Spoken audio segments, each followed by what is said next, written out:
Hey guys, what's going on? This is Ash here coming at you today in Raid Shadow Legends. Welcome to the video, guys. We're going to talk about Geomancer today, and this epic is a very, very special champion, incredibly unique champion as well. Very, very cool. I pulled him 2 days ago in my shard opening video in case you guys missed it, and he was really, for me and a lot of you guys in the comments, the most exciting champion that we really got the chance to take a look at in that video, unfortunately, right? That in a legendary dupe or two, I forgot, or was that yesterday's video? Either way, Geomancer was the star of the show. So he's a really cool looking champion, guys. Aesthetically, he's got the big black hood, he's got the blue staff, he's got kind of these really cool gauntlets emanating this blue light from the devil, demon, warlord god's eyes. He's got kind of a Rosetta Stone looking thing on this, homemade backpack he's sporting here. So overall, very, very, very cool look. He's got those dark black eyes as well, just kind of looking into the soul of this dude with the blue eyes on top. It's like his eyes are that statue's eyes. Man, he's a creepy looking fella. Hello. Let's zoom back out now. Woof. All right, so his A1 is an AoE attack, guys. Decreased accuracy on this A1. It's a 40% chance of landing. If you have sniper, it's a 45, but still I would not pick up sniper or go support tree on this champion. More on that in just a moment here. On the A2, first of all, I think it's a 2.3 or 2.4 multiplier on the A1, which is pretty weak for an AoE attack, but in line with other AoEs on A1s inside this game. Kind of think like Sky Touch Shaman type damage, not a ton on the A1. On the A2, Creeping Petrify, it is a single target with a 6 attack multiplier. A 6 attack multiplier, very, very hard hitting. That's like Trenda's A2 minus the AoE part. However, we do have a steal all buffs instead of remove if they're under an HP burn debuff, which is really nice to have. Either way, we get the buff removal, and then reduce the cooldown of the A3 if we kill an enemy while under HP burn. We're not paying a lot of attention, especially in this video, to that part of the A2, but still a great ability to have. And then on the A3, we have fully depletes the target's turn meter. Fills this champion's turn meter by the amount the target loses. So a full turn meter depletion. And then we fill this champion's as well. And we get the HP burn and the big version of weaken. And this is at 100% land rate when we book him up. This is all on a 3-turn cooldown. Of course, we really need those 7 books on this ability. And then we have 5 books on the A2. We have 6 levels on the A1. So one of the downsides of this champion is he does cost a lot of epic skill tomes. That kind of sucks, but they're worth it for this dude. I really do think this guy is worth building for a lot of you guys. You got the weaken and the HP burn. We're not going to show him in a stun set today, but you can put him in stun and have that strong or that AoE on the A1. Even with fearsome presence, I would not be, well, you kind of have to go tier 6 on the offensive tree. I was going to say go fearsome presence with a stun set, but not really. I think pretty much everybody, as long as you're going to use them against bosses, you're going to be wanting to pick up Giant Slayer on this champion, regardless of who's playing him. But the Stone Guard, his passive was what really makes him special here. Decreases the damage all allies receive by 15%, and then deflects that damage onto each enemy under an HP burn debuff placed by this champion. So I want to just stop after the 15%, okay? Decreases the damage all allies receive by 15%. That is a huge damage mitigation on a passive for an epic champion. I don't think there's an epic in the game with an ability like that. We have the heals of like Vogoth and Burgoth. But overall, man, the damage mitigation, it's like Lydia, Norog-esque kind of on the passive. Not as much, but really, really strong passive to have. That's a lot of damage mitigation, especially in clan boss battles. Okay, so after the 15%, and then deflects that damage back onto each enemy under an HP burn debuff placed by this champion. Now, the place by this champion is kind of a bummer, because if it was just HP burn debuff, you wouldn't need to worry about who's placing it. You'd just be getting a ton of reflected damage. Anyway, whenever this champion is attacked, we're deflecting 30% of the damage instead. So really cool. This really adds up, and it does synergize with Giant Slayer. Why do we want Giant Slayer with an AoE on the A1? That doesn't make any sense. It's really because of the passive, guys. You're going to see this guy has the ability to put out a ton of damage based on Giant Slayer procs off of this passive against Clan Boss. One of the better Clan Boss damage dealers in the game, certainly for Epic, but even overall. He also has an HP battle aura, in all battles, excuse me, on the passive, or on the aura. Come on, Ash. All right. So we talked about it, guys. Go with the masteries that work for you guys. However, I highly recommend, again, scoring the Retribution. We love to see Retribution on our champions to have an AoE on their A1. And again, Giant Slayer. Again, a rare case when we're not going to go, kind of like Brogni, we're not going to go with the War Master on an AoE champion on the A1, because when I say kind of like Brogni, I mean the passive does proc according to Giant Slayer. Let's go ahead and take a look at that really quickly to see what I mean there, and then we'll go back to we'll just go right into Clan Boss, I think, guys, because honestly, this guy is really such a beast. So the passive here, whenever an ally under shield buff is attacked, reflects 25% of that damage inflicted of the shield back to the attacker. Also heals that ally, blah, blah, blah. So again, whenever an ally under shield is attacked, it reflects 25% of that damage, and it does synergize and proc with Giant Slayer. Same that exact thing here for Geomancer, okay? So really cool champion. Let me show you. I lied. I'm not going to go right into Clan Boss. I want to show you guys. I'm right there, Ash. You're right there already, bro. No, you're not. Go to your champion screen, bro. You've been doing what? 600 Raid Shadow Legends videos? You think I know how to get around? You think I know how to? By the way, improvements to the tavern coming to the game soon, guys. And like that, he's gone. What do you think about that?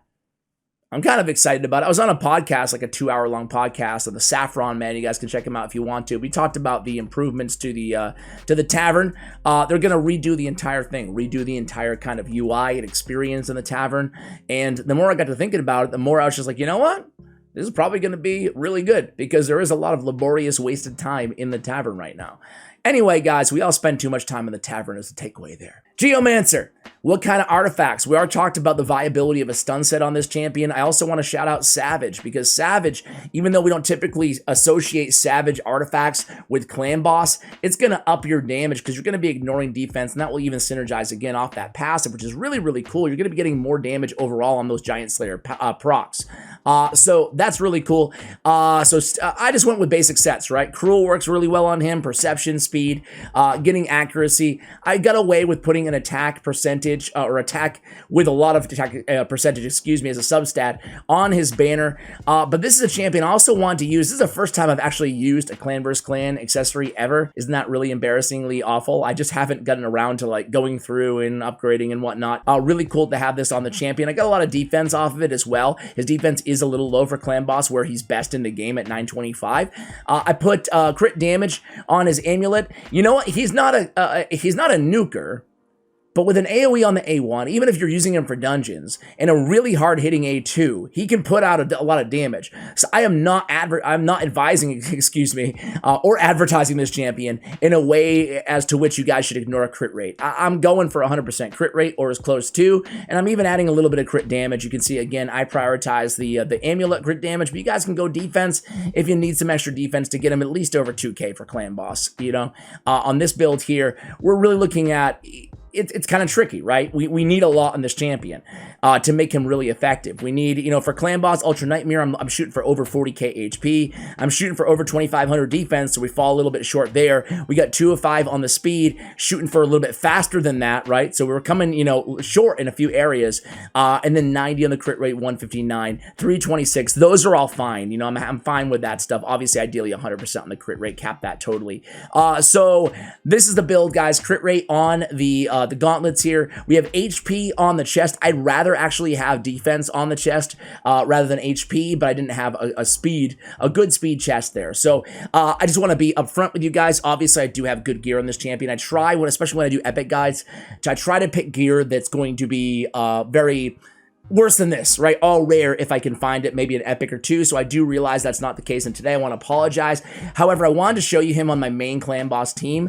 Obviously, he's not speed tuned for that team, so but I really wanted to put them together and show how much damage he can put out compared to my other damage dealers on the clan, on the team, excuse me. And it's not an unkillable team, so I need to build him with good gear in order to do that. I hope you guys can understand. But either way, he's a champion that really, honestly, guys, because he's not a crazy damage dealer, you don't need god tier gear on this particular champion because most of the damage is coming off that Giant Slayer. Get what I'm saying? So, you know, still aiming for 100% crit rate, still aiming for 300 plus accuracy, but at the end of the day here, I'd rather prioritize keeping him alive. So again, HP or defense on the chest, and again, sacrificing the crit damage amulet if you guys have to. All right, guys, so I just threw you right into the clan boss here. I have him replacing, look at this, look at the Giant Slayer procs, look at all those. You see all those Giant Slayer procs, guys? That was all off of his passive. That's a ton of damage, man. That is a ton of damage. So that's how he deals all his damage, right? Off of that amazing passive, proccing his Giant Slayer against the clan boss. This team is not ideal here. It's just my normal clan boss team, and I replaced Lydia with him. He's way too slow. It's not going to work out how it should, right? However, again, I wanted to just throw him in here with this team because, frankly, he'd be better in an unkillable team. But, you know, as I told you guys, I had to build him pretty strong to at least last around 40 to 50 rounds. I will not be surprised if he doesn't if he does outdamage Iron Brago, okay? I think that he can get more damage, and Iron Brago deals a ton of damage. And again, it's really off of this passive, right? I mean, we're getting a little bit of damage from the actual HP burn itself, but think about all those Giant Slayer procs, guys. It's really, really cool. So Riho Bone Sphere is going to be stealing a lot of his damage. If we take her out or replace her, let's say it's a Lydia or something like that in that place, or any strong, even a Man-Eater, I guess would work, right? Block debuffs. What we want to do here is, and that's why it works really well on an unkillable team. It's only going to be, you know, 2 Man-Eaters. I disassembled my unkillable team to make this team 2 videos ago with Deadwood Jedi, but you know, the synergy there is beautiful, right? He's gonna get so much off his passive. He's the only one placing that HP burn debuff, right? And let's watch again for this next AoE. Let's slow it down and see how much damage he does again. Provided that's his, okay, his next one is placing it. Here we go.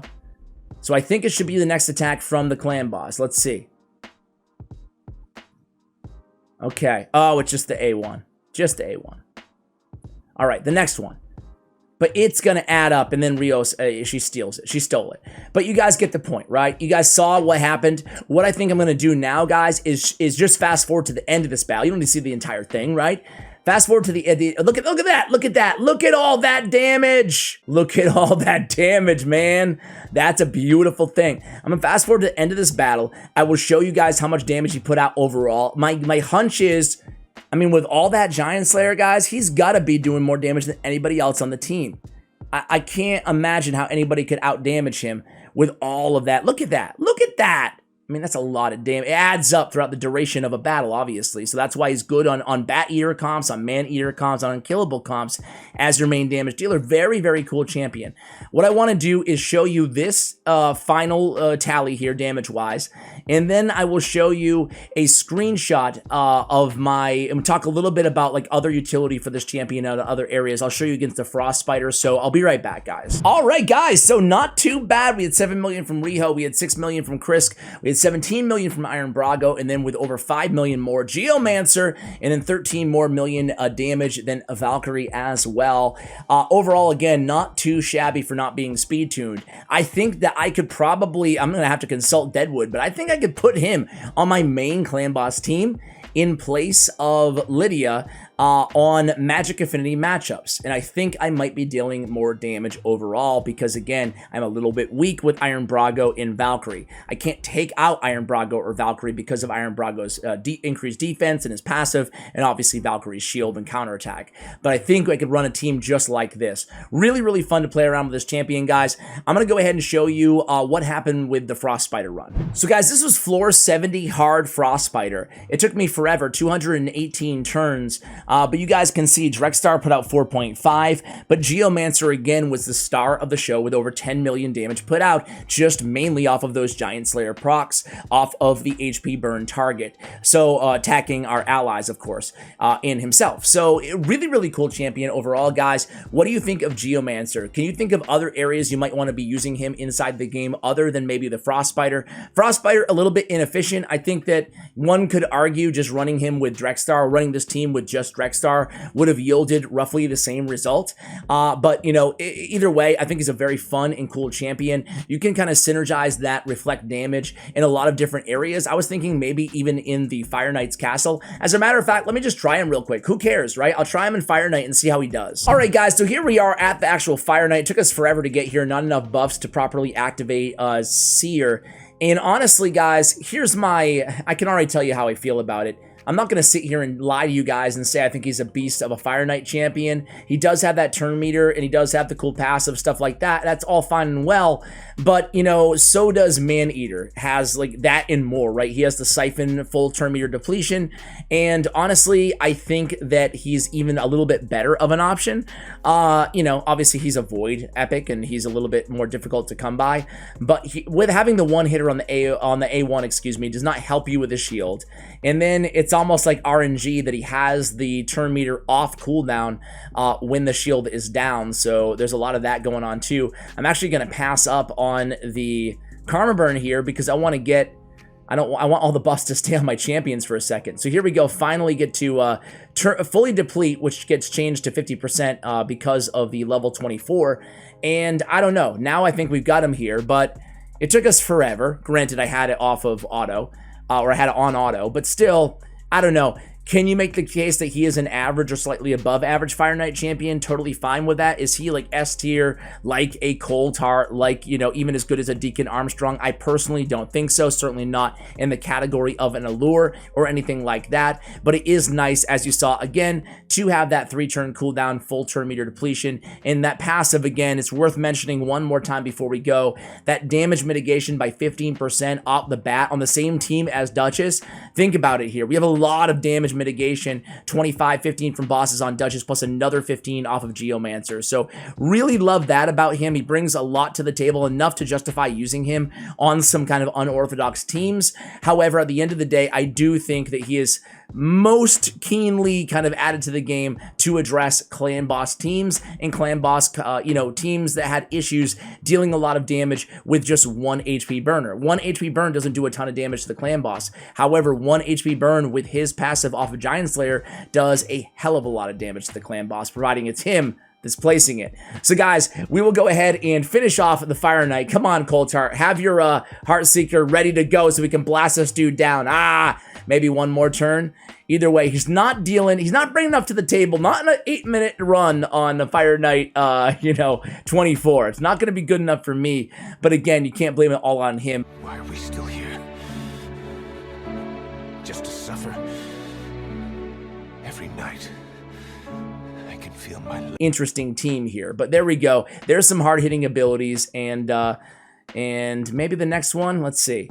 We go in there, turn meter depletion, and this is going to be all she wrote. So guys, let me know what you think of this champion in the comments below. Are you as high on him as a clan boss beast as I am? Again, can't wait to hear from you guys on this champion. Hopefully you enjoyed this guide, found it helpful on deciding whether or not to max out Geomancer. Again, I think that a lot of you guys could probably use him, whether unkillable or otherwise, on your clan boss team at the very least. Guys, thanks so much for watching, and as always, take care, guys.